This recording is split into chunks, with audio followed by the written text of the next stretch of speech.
Just as we're starting to get excited about the return of a Rotary, it looks like it's not gonna happen. And we're not really surprised because we've been in this push-pull, love-hate relationship with Mazda and the Rotary. So I guess now we'll just enjoy more EVs. Wait a minute.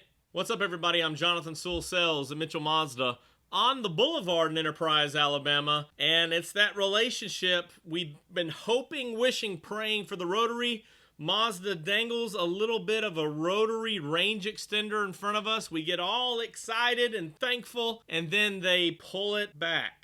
The Mazda MX-30 is being discontinued. And that may not be a big deal to you because this was only available in California. I've never seen one, only photos and some videos. It was a neat idea, right? Wrong, apparently. And we thought maybe this rotary range extender would have increased range on the MX-30, increase application on future EVs and future vehicles that would be mass distributed to the whole United States. However, after limited sales and reduced interest, Mazda decided the US isn't a place for the MX-30, which means we in the US will not be seeing a return of the rotary engine either. And this wasn't really an RX vehicle, it was an MX-30 EV that gets about 100 miles on its battery charge, and with this REV or rotary-based range extender, it's not actually powering the wheels, just charging the battery for a longer range, but still it was that close to more rotary in the US. I guess we'll just have to wait for the RX vision. Let's talk about the MX-30 timeline. Back in 21, actually in August of 21, it was finally coming to America. 23 models were then announced in January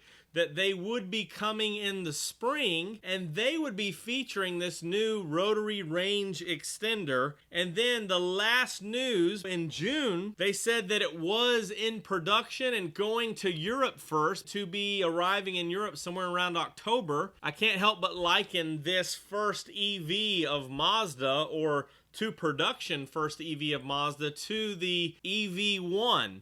You remember the EV1 from the now famed documentary of Who Killed the Electric Car. There was initially between 5 and 20,000 of these EV1s planned. GM built somewhere around 1,100 of these, and of course most of them were donated or leased vehicles, so that after 2 or 3 years they could recollect them. Most of them went to the junkyard to be crunched. Now don't get me wrong, I don't think Mazda's going to reclaim these MX-30s if you own them and haul them off to the junkyard. They may be a novelty in later years as this limited production availability in the US. It did have so much Mazda heritage, with the cork accents throwing back to their early beginnings, the MX name, the RX doors, so many things that was pretty cool, even though obviously in America we are range hungry and around 100 miles didn't work for most people. That's probably why it didn't make it out to rural areas like in Alabama or the Midwest. In case you're wondering, there are still 2023 MX-30s available. I was on the locator, currently 18 new MX-30s available. As of now, we don't know when the next BEV is actually coming.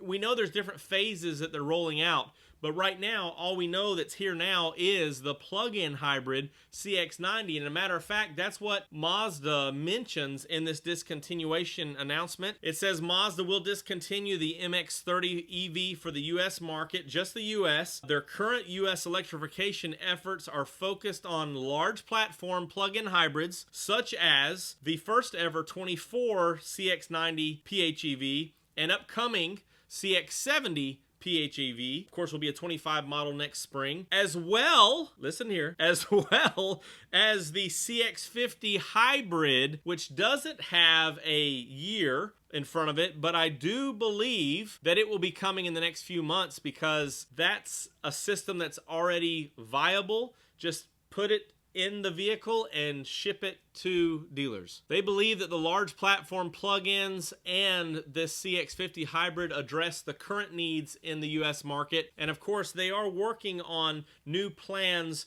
with Panasonic for batteries and things of that nature. I know that Mazda is going to take care of us that enjoy their vehicles and enjoy the drive, and they're also going to take care of new EPA restrictions and other emission protocols towards their plan of carbon neutrality. For now, MX-30, gone. It would be very interesting in the next year or two to see one come in on trade, see it, drive it. I won't keep my fingers crossed. So thanks for jumping in on this quick one as we say goodbye to the MX-30 and goodbye to a little semblance of another Rotary. If you have any questions or comments on anything Mazda, drop them down below or text me at 334-718-0504. I'll keep my ear to the ground for all the latest Mazda news, and I'll see you on the next one.